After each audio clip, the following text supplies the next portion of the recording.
Social media ਦੇ ਉਹ user ਜਿਹੜੇ ਘਰ ਵਿੱਚ ਬਹਿ ਕੇ ਸੋਸ਼ਲ ਮੀਡੀਆ ਇਸਤੇਮਾਲ ਕਰਦੇ ਨੇ ਉਹਨਾਂ ਦੇ ਇਹ ਜ਼ੇਨ ਨਹੀਂ ਛੋਂਦੇ ਕਿ ਅਸਾਂ ਆਪਣੇ ਘਰ ਬੈਠੋ ਸੇ ਸਾਰੇ ਤੇ ਕਹੀਂ ਦੀ ਨਜ਼ਰ ਕੋਈ ਨਹੀਂ ਸਕੂ ਕੋਈ ਨਹੀਂ ਦੇਦਾ ਪਿਆ ਅਸਾਂ ਜੋ ਮਰਜ਼ੀ ਕਰੂ ਪਏ ਇੰਟਰਨੈਟ ਦੇ ਉੱਤੇ ਜਾਂ ਸੋਸ਼ਲ ਮੀਡੀਆ ਤੇ मैं उन्होंने ये दसना चाहना कि सोशल मीडिया अगर तुसा ये समझ के इस्तेमाल करेंदे पे हो कि तुहाडे ते कहीं दी नजर कोई नहीं तो कोई देख नहीं सकता तो देदा कोई नहीं पिया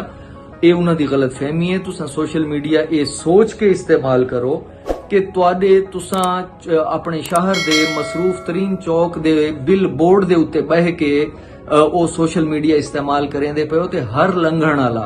हर उथों गुजरन वाला दिन तुहाडे ते नजर है तो देदा पे तुसा क्या करेंदे पे हो वल तुसा उनको सिक्योरली यूज करे सो क्योंकि ये तो अपने भी दिमाग बिलावण की जरूरत है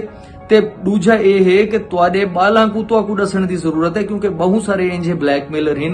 जेडे तुहाडे बालां को ब्लैकमेल करेंदे तो उन्हां को ये दसेंदे कि असां छेर बन के गाली करेंदे तुहाडे बालां नाल और उन्हां को इन चीज ते इंस्टिगेट कर गिंदे उन्हां को के उन्हां दे कपड़े लवा गिंदे उनदे तो बाद उन्हां दी तस्वीरां छिक गिंदे उन्हां दी वीडियोस बना गिंदे पीछे उन्हां को ब्लैकमेल और वीडियोस आपके मोबाइल में मैं तो आपको दसना चाहना कि सोशल मीडिया मोबाइल में सेव चीज कोई नहीं होगी आज के लिए इतना ही इस्तेमाल करेंदे अगले मिलते हैं अगले वीडियो में अल्लाह हाफिज। और ये बिल्कुल ज़हनी च रखो कि ये ओ चौक है जिथों हर टप्पण वाला तुहाडे ते नजर आउंदी और तुआकू हर सोशल मीडिया दा यूजर तुआकू देदा पे जैंकू तुसा भी नहीं वे देदे पे